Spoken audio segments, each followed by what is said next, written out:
Hi friends, मैं आप लोगों का इस चैनल के ऊपर स्वागत करता हूं। मैं आप लोगों के लिए आज इलेक्ट्रिकल के जो पुराने क्वेश्चन जो पूछे गए हैं उन्हें लेकर आया हूं। तो आइए हम फर्स्ट क्वेश्चन स्टार्ट करते हैं। फर्स्ट क्वेश्चन है, निम्नलिखित तारों के जोड़े में से कौन सा जोड़ा आवेशों के मध्य बल की गलत दिशा को दिखाता है? कौन सा गलत दिशा को, रोंग कौन सा है उसको दिखाएंगे। इसमें ए दिया है, बी दिया है, सी और डी दिया है। इसमें से कौन सा गलत है? जैसे कि हमने जो पुराने थ्योरी क्लास में देखा था कि प्लस और प्लस जो आवेश रहेगा और माइनस मतलब समान जो आवेश, कैसा, समान आवेश एक दूसरे से प्रतिकर्षित होगा। ठीक है। और समान आवेश जो रहेगा माइनस और प्लस और माइनस, ये क्या करेंगे, और समान क्या करेंगे, आकर्षित होंगे। ठीक है, आकर्षित होंगे, ये आपस में से अट्रैक्ट रहेंगे। ठीक है। तो ये हमारे पास रहेगा, इनसे ही हम इनका आंसर निकालेंगे। जैसे इसमें क्या है, माइनस माइनस, ये क्या हो रहा, ये आपस में आकर्षित हो रहे हैं, ऐसा शो कर रहा है ये। लेकिन क्या रहता है, समान समान क्या प्रतिकर्षित रहता है, तो ये इधर एक दूसरे से बाहर होना था। ठीक है, तो ये हमारे पास गलत वाला आंसर रहेगा। तो राइट आंसर अगर हम देखना चाहें कौन सा गलत है पूछा है, तो गलत तो यही है। ठीक है, आंसर यही हो जाएगा हमारा। लेकिन अगर हमें देखना है जानकारी के लिए, देखें, हाँ ये प्लस है, ये प्लस है, ये बाहर हो रहा, आउट ऑफ। ठीक है, तो इसको क्या बोलेंगे हम, प्रतिकर्षण। और ये माइनस और प्लस हो रहा है, और ये माइनस और प्लस ये भी ऑपोजिट, ये क्या हो रहा है, आपस में आकर्षित हो रहे हैं। और माइनस और ये माइनस ये प्रतिकर्षित हो रहे हैं, ये भी हमारे पास सही रहेगा। ठीक है, तो ये हमारे पास ए वाला आंसर कहाँ है, वो ऑप्शन में देखेंगे हम। ए वाला ए पे है, ये वाला है, तो ये राइट आंसर रहेगा। ठीक है, अब हम आगे देते हैं। दो समान आवेशों के मध्य क्या होता है, प्रतिकर्षण बल लगता है, और असमान आवेशों के मध्य में आकर्षण बल लगता है। ठीक है, दो समान आवेशों के मध्य में कभी भी आकर्षण बल नहीं लगेगा। ठीक है, कभी भी नहीं लग सकता हो, और असमान आवेशों के मध्य में प्रतिकर्षण बल भी कभी भी नहीं लगेगा। ठीक है, तो ये हमारे पास आंसर राइट ए वाला हो जाएगा। ठीक है, नेक्स्ट क्वेश्चन देखते हैं अब हम। क्या है नेक्स्ट क्वेश्चन, एक चालक गोले के भीतर विद्युत प्रवाह और क्षेत्र तीव्रता कैसी होती है? विद्युत प्रवाह और क्षेत्र तीव्रता कैसी होती है? तो चालक गोला, ये मान लो ये चालक गोला है। ठीक है, तो यहाँ ऊपर अ, ये क्या बोल रहा है, भीतर बात कर रहा है, अंदर मतलब विद्युत क्षेत्र कैसी रहेगी। तो देखो, विभव रहता है, विभव। ठीक है, ये वोल्टेज जिसे जो सरफेस और इंटरनल में यहाँ पे समान रहता है, विभव कैसा रहेगा, समान होता है। ठीक है, और उसके बाद क्या रहेगा, ये विभव समान रहेगा।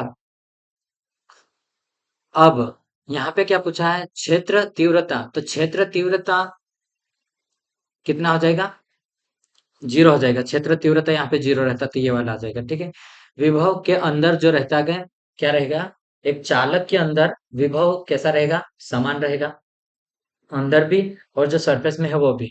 ठीक है, दोनों की दोनों सेम रहेंगे यहाँ पे। ठीक है, आवेश गोले के भीतर विद्युत प्रवाह और क्षेत्र तीव्रता का मान कैसा रहेगा, जीरो रहेगा।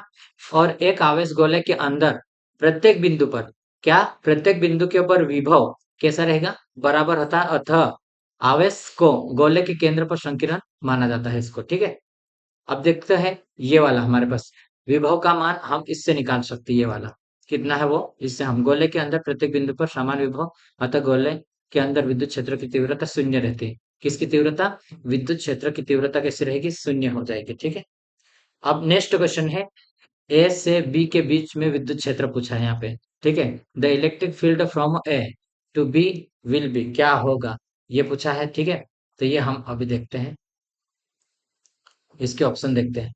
ए से बी के बीच में, ठीक है, तो ये पॉइंट हमारे पास एक ये है ए, और ये बी, तो इसके बीच में विद्युत क्षेत्र था।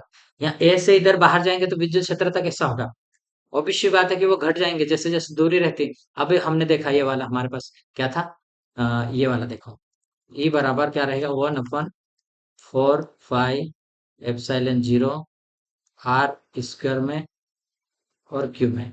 ठीक है, तो ये हमारा दूरी के आर स्क्वायर में रहेगा, जो दूरी यहाँ पे रहेगी ना, इसके आर के स्क्वायर में वो कम होता जाएगा। ए ज्यादा, ए पे ए पॉइंटों पे ज्यादा रहेगा और बी पॉइंटों पे कम हो जाएगा वो, ठीक है। इस तरह से ये रहेगा हमारे पास। तो राइट आंसर हमारा ये वाला आ जाएगा, ठीक है। इसकी थ्योरी देखते हैं हम। देखो ये वाले हैं इसकी थ्योरी। एक आवेशित गोलीय खोल में खोल के बाहर विद्युत क्षेत्र का मान आर के व्युत्क्रमानुपाती रहते हैं। किसमें? आर के व्युत्क्रमानुपाती होता है, ठीक है। आर के बढ़ने पर ई का मान घटता जाएगा, ठीक है। जैसे जैसे ये आर को हम बढ़ाते जाएंगे, ऐसे ही ई का मान कैसा घट जाएगा, ऐसा, ठीक है। ये घटता जाएगा। और आर का मान अधिकतर होने पर ई का मान कैसा हो जाएगा? मैक्सिमम पे ई का मान तो 0 हो जाएगा ना, ठीक है। नेक्स्ट वाला क्वेश्चन देखते हैं हम अभी। देखो, एक स्टैटिक बिजली किससे उत्पन्न होती है? Static static electricity is produce by, ठीक है, किससे प्रोड्यूस बाय, तो ये किससे होती है? तो ये है फ्रैक्शन से होगी, ठीक है। फ्रैक्शन से, इंडक्शन से तो नहीं होती, फ्रैक्शन से होती है, ठीक है। फ्रैक्शन से स्टैटिक बिजली उत्पन्न होगी, बी वाला राइट आंसर हमारा। स्टैटिक विद्युत घर्षण से उत्पन्न होती है जब किसी कुचालक पदार्थ जैसे कि कांच हो गया और फुलालेन के छड़ को रेशम से रगड़ते हैं, तब यह कागज या अन्य पदार्थ के टुकड़े को आकर्षित करने लगते हैं। इस घटना का मुख्य कारण यह है कि परस्पर रगड़ने की प्रक्रिया में पदार्थ धनावेश और ऋणावेश हो जाता है।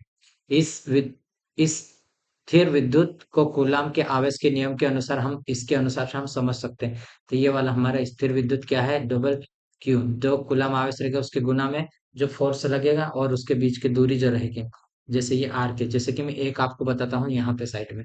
जैसे कि एक हमने ये रखा और एक ये क्यू रखा, ठीक है, ये वाला, और उनके बीच में डी दूरी है। कितनी? डी दूरी है। दोनों के गुना फल के डायरेक्टली प्रोपोर्शनल और डी के इनवर्सली प्रोपोर्शनल रहेगा, ठीक है। ये वाला आ जाएगा। नेक्स्ट क्वेश्चन है, अभी देखते हैं। विद्युत आवेश के बीच बल के लिए लगने वाला कूलाम का नियम लगभग खालिस्तान के दृश्य होता है। किसके दृश्य होता है? तो किसके दृश्य रहेगा? ये न्यूटन लॉ के दृश्य रहेगा, ठीक है। न्यूट ये वाला रहेगा न्यूटन के लॉ ऑफ ग्रेविटेशनल फोर्स के समान हो सकता है, ठीक है। इसको देख सकते हैं आप, ये वाला डी वाला आंसर राइट रहेगा। विद्युत आवेश के बीच लगने वाला कूलाम का नियम न्यूटन के गुरुत्वाकर्षण नियम के समानुपाती रहते हैं। ये वाला ध्यान रखना, कूलाम का नियम किसके समानुपाती है? न्यूटन के गुरुत्वाकर्षण नियम के समानुपाती होता है। और कूलाम के नियम के अनुसार दो आवेश बिंदु के बीच में बल कैसा रहेगा? दोनों के बीच में ये वाला हमारा दो क्यू के डायरेक्टली मतलब गुणनफल में उसके रहेगा, और दूरी के इनवर्सली प्रोपोर्शनल, स्क्वायर के इनवर्सली प्रोपोर्शनल रहेगा। तो इसको याद रखिए। इससे आप मतलब पूछ सकता है कि दूरी बढ़ाने पे मतलब दो आवेश के बीच में दूरी बढ़ाएंगे तो क्या होगा? दोनों बल के बीच में जो फोर्स, और दोनों बल का फोर्स हम डबल करेंगे, एक का डबल करा एक का आधा करा तो क्या होगा? इस तरह से ये क्वेश्चन मतलब अलग अलग लैंग्वेज में आपको पूछ सकता है, लेकिन यहीं से पूछेगा, ठीक है। इससे आता है तो, ठीक है। नेक्स्ट क्वेश्चन देखते हैं अभी हम। इसमें क्या है? एक line of force due to charge particle or, आवेशित कणों के कारण बल की रेखाएं होती है। कितनी होती है? आवेशित कणों के कारण बल की रेखा कितनी होती है? तो आवेशित बल के कारण ये बल की रेखा हमेशा वक्र में रहती है, ठीक है। आवेशित बल के कारण, ठीक है। तो ये हमारा आंसर हो जाएगा। आवेशित कणों के कारण बल की रेखा हमेशा वक्र होती है।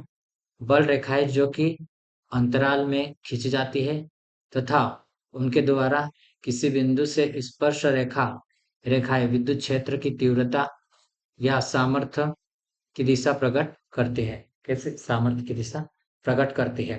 अब हो गया। नेक्स्ट वाला देखते हैं। ठीक है, इसमें क्या लिखा है? ओम के नियम की क्या शर्त है? ओम के नियम की एक शर्त देखना है। जैसे कि ओम का नियम हमने पढ़ा था, उसमें भी हमने देखा था। देखो, तापमान स्थिर रहना चाहिए, ठीक है। ये बात तो सही है कि टेम्परेचर इज तो कांस्टेंट, ठीक है, रिमेन कांस्टेंट होना चाहिए। और V बाई आई रेशियो है, शुड बी कांस्टेंट बोला, ये भी ठीक है, शुड बी कांस्टेंट हो सकता है, लेकिन पॉसिबिलिटी इसकी ज्यादा रहती है।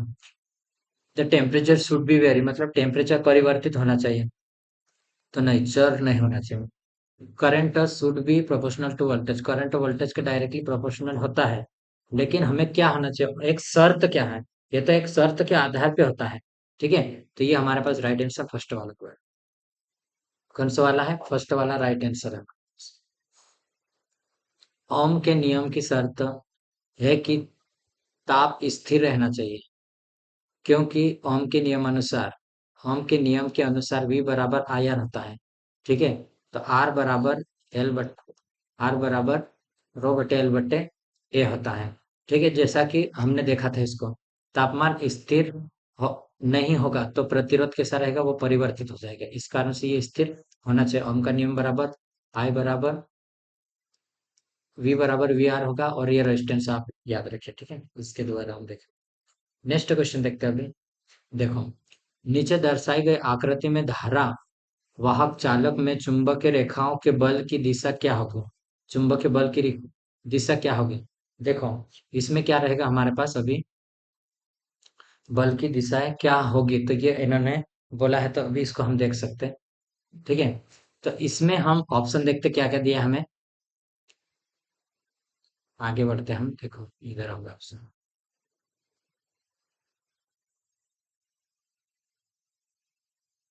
बल की दिशा हमें पूछा है, तो ये क्या रहेगा?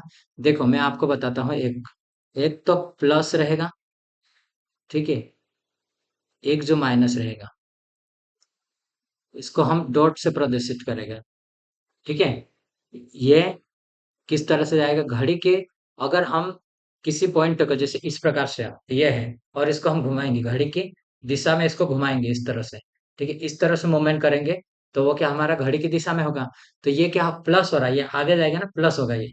ठीक है, और अगर हम इसको मतलब निकालेंगे नोट बोल्ट को, जिस तरह इस तरह से हम घुमाएंगे उल्टा, तो घड़ी की विपरीत दिशा में घुमाएंगे तो वो आपस में आएगा बाहर, तो वो माइनस में होगा। ठीक है, तो ये हमारे पास एंटी क्लॉकवाइज हो जाएगा। ठीक है, किसके अनुसार से ये हो रहा है? देखो, फ्लेमिंग के बाएं हाथ के नियम के अनुसार धारावाहक चालक में चुंबकीय रेखाओं के बल की दिशा घड़ी के विपरीत दिशा में होगी। चुंबकीय बल रेखा एक ऐसा निष्कोण वक्र है जिसके किसी बिंदु पर खींची गई स्पर्श रेखा उस बिंदु पर कार्यरत चुंबकीय क्षेत्र की दिशा इंगित करती है। कैसी दिशा? चुंबकीय क्षेत्र की दिशा इंगित करती है। अब देखो, नेक्स्ट क्वेश्चन देखते हैं। What is the required to remove static electricity from a machinery? ठीक है, मशीनरी से स्थितिक विद्युत को हटाने के लिए क्या करेंगे? मतलब एक, देखो, कोई भी, मतलब हम क्या करते हैं, जैसे कोई भी मोटर हो गया या ट्रांसफार्मर हो गया, ऐसे मैं एक उदाहरण लेता हूँ। अगर इसमें कोई मतलब विद्युत आवेश आता है या कोई फाल्ट होता है, उसके ऊपर करंट आता है, तो उसको हम क्या करते हैं? उसको हम हटाने के लिए क्या करते हैं? ग्राउंड वायर कर देते हैं, अर्थिंग कर देते हैं। तो उससे क्या होता है, जितने भी आवेश रहेगा बॉडी के ऊपर, वो पृथ्वी के अंदर चला जाएगा। ठीक है, तो हम ग्राउंड करते हैं। इसमें देखते हैं ऑप्शन में क्या है? Grounding the frame work has to be done. ठीक है, फ्रेम वर्क का भू संचरण ग्राउंडिंग करना पड़ता है। ठीक है, और उस क्या कर ग्राउंडिंग कर रहा है। नेक्स्ट क्या है? परिवेश को नम करना पड़ता है, मतलब humidity the surrounding has to be done. ठीक है, विद्युत रोधी केबल का निर्माण करना पड़ता है, मतलब construction insulated cabins has to be done. Cabin का निर्माण करना पड़ता है, तो ये वाला भी नहीं है। Insulating the machinery has to be done, मतलब इंसुलेट तो हम करते हैं। इंसुलेट क्यों करते हैं? ताकि हमारे क्या है, अगर हम उसे छुएंगे तो वो, अगर बॉडी में कुछ भी लीकेज होगा करंट, तो वो हमारे बॉडी में एंट्री ना करे। ठीक है, राइट आंसर हमारा ये है कि ग्राउंडिंग हम करते हैं, रिमूव स्टैटिक इलेक्ट्रिसिटी को रिमूव करने के लिए, वहां से हटाने के लिए। ठीक है, तो ये हमारा फर्स्ट आंसर आएगा। ठीक है, इसमें देखते हैं हम, मशीनरी से स्थितिक विद्युत को हटाने के लिए फ्रेम वक्र को भू संपर्क ग्राउंडिंग करना चाहिए। मशीनरी भाग से स्थित विद्युत को हटाने के लिए मशीनरी के आयन भाग को भू संपर्कित कर दिया जाता है। कैसे भू संपर्कित कर दिया जाता है? अब नेक्स्ट क्वेश्चन देखते हैं। 100 किलोवाट पर एम मीटर, ठीक है, विद्युत क्षेत्र किसके बराबर होता है? 100 किलोमीटर। अब इसमें क्या कर रहा है, उन्होंने 100 किलोवोल्ट का वोल्टेज तो दिया है, पर मीटर में दिया है। लेकिन आप ऑप्शन में हम देखें, इसके अनुसार से हम ऑप्शन को देखना है। ऑप्शन में क्या करा उन्होंने? वोल्टेज को किलोवोल्ट में था, उसको हाँ उन्होंने चेंज करा, और मीटर को चेंज कर दिया। या तो मीटर को हम क्या करा, छोटी यूनिट में लेगा, और वोल्टेज को भी। ठीक है, तो यहाँ पे क्या करा, इसको हम अलग अलग लिख सकते हैं। ठीक है, 100 केवी पर मीटर है ये, ठीक। तो इसको क्या करा, एक के किलो वोल्ट के बराबर होता है 1000 वोल्ट होता है, ठीक है। कैसा आता है, 1000 वोल्ट आता है ये, ठीक। उसके बाद हमें देखना है एक मीटर के बराबर क्या होगा, 1000 mm हो जाएगा ये भी, ठीक है। ये 1000 mm हो रहा है यहाँ पे, ये चीजें आप याद रखें। उसके बाद अब हमें करना है, इसको देखो यहाँ पे 1 mm इसको बराबर, इसके बराबर ये होगा। तो एक वोल्टेज को हम निकाल रहे, तो 100 वोल्ट तो है हमारे पास, लेकिन 100 वोल्ट किलो वोल्ट है हमारे पास, उसको हम वोल्टेज में कन्वर्ट करेंगे तो 1000 का गुना करो, ठीक है। अब एमएम में था ये, हमारे पास एमएम में था, ठीक। इसको हमने क्या करा, इसमें कन्वर्ट करा, इसमें, ठीक। इसको इसमें कर ले तो 1000 का हम इसमें भी गुना कर ले। अब 1000 से 1000 ये कट देंगे हम, तो 100 वोल्ट पर एमएम हमारा आंसर राइट हो जाएगा। कैसा, 100 वोल्ट पर एमएम हमारा राइट आंसर रहेगा, ठीक है। नेक्स्ट क्वेश्चन देखते हैं अब हम, ओम के नियम का सही रूप क्या है। ओम के नियम का, जैसे कि मैंने बोला था, V बराबर आई आर होता है ये, ठीक है। इसके अकॉर्डिंग हमें देखना है। तो हमें पास ये तो है नहीं, ये वाला तो हमारे पास गलत हो गया, ठीक है। अब ये वोल्टेज वोल्टेज बोल रहा है, जबकि ओम के नियम के अनुसार करंट डायरेक्टली प्रोपोर्शनल V होता है, करंट वोल्टेज के समानुपाती, ठीक है। वोल्टेज के समानुपाती करंट होता है, V बराबर I होता है, तो हमारे पास ये वाला आंसर राइट हो जाएगा, डी वाला आंसर, दोनों ये वाला सही, ठीक है। आगे बढ़ते हैं अब हम। ये देखो, ओम के नियम की किसी चालक यदि भौतिक अवस्था परिवर्तित रहे तो चालक के सिरों के बीच विभवांतर V तथा बहने वाली धारा I का अनुपात सदैव स्थिर रहता है। V बटे I होता है R, ठीक है। ये हमारे पास रहेगा।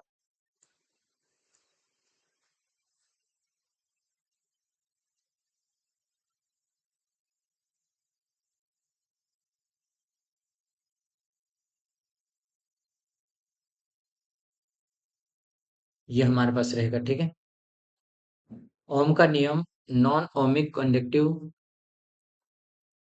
वैक्यूम रहता है, ट्यूब, वैक्यूम ट्यूब और ट्रांजिस्टर और इलेक्ट्रोलाइट, मतलब सेमीकंडक्टर हो गया, सेमीकंडक्टर इनके ऊपर लगता नहीं है, ठीक है। ओम का नियम इसके ऊपर फ्लो नहीं होता है, ओनली मेटल कंडक्टर में इस पे होता है, ठीक है। तो आप इसको ध्यान रखें, ठीक। नेक्स्ट क्वेश्चन देखते हैं अभी हम।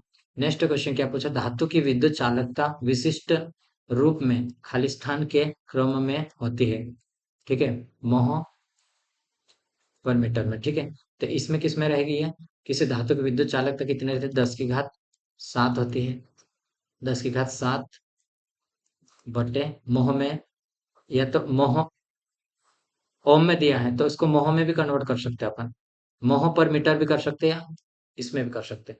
ये मोह में पूछा है इसलिए, मतलब जैसे कि G बराबर होता है 1/R होता है, और रजिस्टिविटी बराबर 1/कंडक्टिविटी होता, ठीक है। इसके अकॉर्डिंग हमें इसको करना है, ठीक। तो राइट आंसर हमारे पास हो जाएगा, ये वाला राइट आंसर हो जाएगा। धातु की विद्युत चालकता के बारे में पूछा, धातु, किसी धातु की विद्युत चालकता 10 की घात 7 में होती है, ठीक है। मोह पर, मोह मीटर में होता है, ठीक है। तो उसका आप ध्यान रखें। नेक्स्ट क्वेश्चन है, ओम का नियम खालिस्तान में लागू होता है, ओम का नियम कहाँ पे लागू होता है, Ohm's law is applicable to, Ohm का नियम कहाँ पे अप्लीकेबल रहता है। तो ये वाला हमारे पास, कि इसमें क्या है, सेमीकंडक्टर, वैक्यूम है और इलेक्ट्रोलाइट है, इन तीनों के ऊपर अप्लीकेबल नहीं होता, ठीक है। इलेक्ट्रोड वैक्यूम ट्यूब में भी नहीं होता है, ठीक है। अब ओम का नियम अर्धचालक, निर्यात, निर्वात नलिका और विद्युत अपघटन आदि पर लागू नहीं होता है, जबकि प्रतिरोध पर लागू होता है। किसके ऊपर लागू होता है, प्रतिरोध के ऊपर लागू होता है, ठीक है। अब नेक्स्ट क्या है आपको देखते हैं, नेक्स्ट में देखता हूँ आप, consider the following statement, the force per unit length between two stationary parallel wires carrying steady currents, ठीक है। तो इसमें क्या पूछा है, इन कथनों के ऊपर हमें विचार करना है, और इसमें जो सही है उसको मतलब राइट देना अपने को, ठीक है। तो इसमें देखो, धारा वहन करने वाले दो स्थितिक समांतर तार, क्या है, एक ये समांतर, एक ये हो गया, दो समांतर के मध्य में बल प्रति इकाई बल, ठीक है? तारों के बीच की दूरी के व्युत्क्रमानुपाती, ठीक है, ये राइट होगा।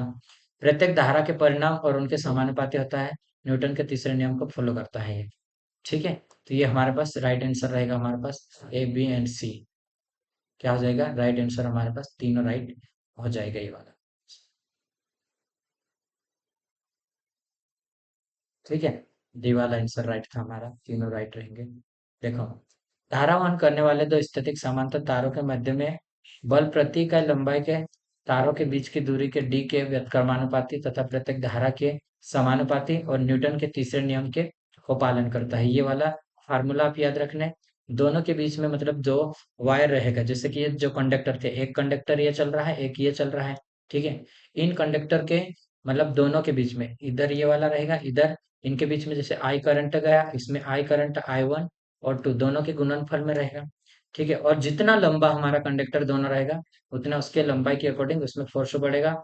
उसके बाद में दोनों के बीच में जो डिस्टेंस रहेगी, ये डिस्टेंस रहेगी डी, तो इसके अकॉर्डिंग रहेगा। ठीक है, दो तारों के मध्य आकर्षण बल लगेगा जब दोनों तारों के में धारा समान दिशा में हो अथवा विकर्षण बल लगेगा जब दोनों तारों में धारा विपरीत दिशा में होगा। ठीक है, कैसा रहेगा, आकर्षण बल कब लग रहा है, दोनों तारों में समान दिशा में, जैसे अगर इसी दिशा में धारा जा रही थी, ये आकर्षण करेगा, ये आपस में मतलब इस तरह से वो पास में आएंगे, जैसे दो वायर ये है, अगर समान दिशा में इस तरह से धारा जा रही है, तो वो आकर्षित होगा ऐसा। और एक विपरीत दिशा में मान लो एक इधर से जा रहा है, एक उधर से, तो ये क्या करे, ऐसे आपस में दूर चलेंगे। ठीक है, प्रतिकर्षित होंगे। ठीक, नेक्स्ट क्वेश्चन देखते हैं अभी हम। नेक्स्ट क्वेश्चन ये हमारे पास है, निम्न में से किसकी गतिशीलता उच्च होती है, निम्न में से गतिशीलता किसकी अधिक रहती है, वो पूछा है। तो इलेक्ट्रॉन की गति अधिक रहती है आयन से और प्रोटॉन की तुलना में। ठीक है, सबसे ज्यादा जो कि देखो इलेक्ट्रॉन कहाँ रहते हैं, इलेक्ट्रॉन कक्षा में रहते हैं, ये नाभिक मान के चलो, नाभिक ही है। ठीक है, ये नाभिक है। तो नाभिक में क्या रहते हैं, नाभिक के अंदर होता है हमारा, नाभिक में न्यूट्रॉन और प्रोटॉन रहते हैं। क्या क्या रहता है नाभिक में, न्यूट्रॉन और प्रोटॉन न्यूट्रॉन में कोई भी आवेश नहीं रहता, उदासीन रहता। ठीक है, उदासीन होता है। और प्रोटॉन के ऊपर क्या रहता है, पॉजिटिव चार्ज रहता है, और इलेक्ट्रॉन जो कि इस कक्षा में रहता है, वो इस कक्षा में वो घूमता है। ठीक है, इन कक्षाओं में घूमता है, उसको हम बोलते हैं, क्या बोलेंगे, इलेक्ट्रॉन। इलेक्ट्रॉन जो कि मतलब इसकी स्पीड ज्यादा रहती है, इलेक्ट्रॉन की गतिशीलता उच्च होती है, और एक इलेक्ट्रॉन का आवेश, एक इलेक्ट्रॉन पर इतने आवेश रहते हैं, कितने आवेश है, एक इलेक्ट्रॉन के ऊपर 1.6 इंटू 10⁻⁹ रहता है, कूलम होता है। एक इलेक्ट्रॉन का भार कितना आता है वो भी देखें, 9.1 गुणित 10⁻−31 kg होता है। ठीक है, इलेक्ट्रॉन कैसा है, ऋणावेश होता है, और प्रोटॉन पॉजिटिव चार्ज रहता है उसके ऊपर। ठीक, अब नेक्स्ट क्वेश्चन देखते हैं हम। नेक्स्ट क्वेश्चन न्यूमेरिकल है। एक संधारित्र दिया है हमारे पास, और 2 वोल्ट पर 0.3 कूलम आवेश संग्रहित करता है, इसकी धारिता ज्ञात करना है हमें। क्या ज्ञात करना है हमें, धारिता इसकी ज्ञात करना है हमें। तो देखो हमारे पास क्या रहता है, जैसे मैं आपको बताता हूँ, Q बराबर, Q बराबर होगा वी सी होगा, या आई और टी हो सकता, या फिर एन ई हो सकता है। ये तीनों फार्मूला याद रखें, इसके ऊपर कोई भी क्वेश्चन आ सकता है। ठीक, अब मैं आपको बताता हूँ। देखो हमारे पास क्या दिया है, वोल्टेज दिया है हमारे पास, वोल्टेज कितना दिया है, 2 वोल्ट दिया है, और हमारे पास कूलम कितना है, चार्ज 3.3 कूलम है। ठीक, अब हमें सी पूछा है, मैंने क्या बोला, क्यू बराबर सी, आप याद रखो, और ये पूरा के पूरा इसके बेस पे पूरा फार्मूला याद रखो। ठीक, अब हम क्या करेंगे, Q का मान तो है हमारे पास, Q का मान हम क्या निकालना है, हमें C का मान निकालना है, तो Q बटे V कर लेंगे हम, ये कर लेंगे। ठीक है, Q का मान हमने ये रखा, और हमने वोल्टेज का मान रखा, देखो 0.3/2, तो इसको हम पॉइंट को हटाएंगे तो यहाँ 0 आ जाएगा। ठीक है, तो 3 बटे कितना आ जाएगा, 3/20 रहेगा। तो इसको हम पहले 2 से काट लेते, 0 को रहने दो, 1.5 आएगा। ठीक है, अगर 0 भी हमारे पास है, तो ये पॉइंट पहले आ जाएगा आगे, वो 0.5, 0.15 हमारे पास ये आंसर आएगा। ठीक है, ये क्वेश्चन 2017 में पूछा गया था इलेक्ट्रिसिटी बोर्ड में, जो एमपी का, और एमपी केवीवीसीएल जो कि इंदौर की कंपनी थी, इसने पूछा था इससे। ठीक है, तो इसको आप याद रखिए, बहुत इंपॉर्टेंट क्वेश्चन है। देखो इसमें क्या क्वेश्चन आया है, यदि डब्ल्यू ऊर्जा है और टी समय है और क्यू अवयव मतलब आवेश है, तो उनमें एक्रॉस वोल्टेज का मान पूछा है, वोल्टेज क्यू क्या होता है, वोल्टेज बराबर क्या होता है, वोल्टेज बराबर होता है डी, वोल्टेज के बराबर किया गया कार्य बटे में डी क्यू। ठीक है, किया गया कार्य, इसका हम डी डब्ल्यू भी लिख सकते हैं, इसका हम जो किया गया कार्य वोल्टेज के बराबर रहेगा। तो हमें किया गया कार्य बटे वोल्टेज भी है, लेकिन ये क्या है, टाइम के रिस्पेक्ट में इसमें दिया है, डी के रिस्पेक्ट में दिया है। ये वाला तो डबल आ गया, ये नहीं आएगा, ये भी नहीं आएगा। ठीक है, ये दो और दो इसमें आप कंफ्यूज हो सकते हैं। तो हमारे पास ये टाइम के रिस्पेक्ट में काम होता है, इस कारण से हम इसको लगाएंगे। ठीक है, देखो इसमें क्या है, आप देखते हैं।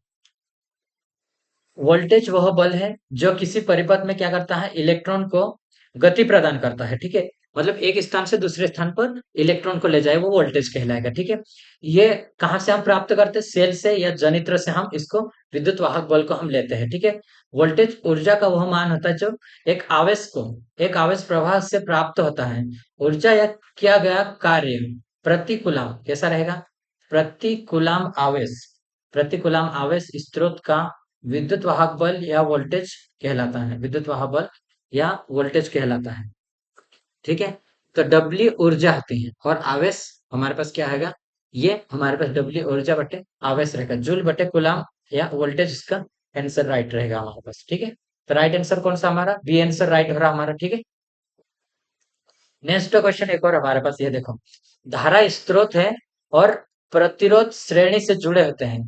करंट इसमें दिया है ये 3 एम्पियर और रेजिस्टेंस ये दिए एक्रॉस में वोल्टेज। तो वोल्टेज निकालने के V बराबर आई आर होता है। तो हमारे पास V निकालने के लिए क्या है, 3 गुणित 7, 7 3 21, 21 हमारे पास आंसर आ रहा है, ये वाला हमारा आंसर राइट रहेगा। ठीक है, तो ये हमारे पास राइट आंसर हो गया। ये यहाँ पे भी आप निकाल सकते हैं इस तरह से।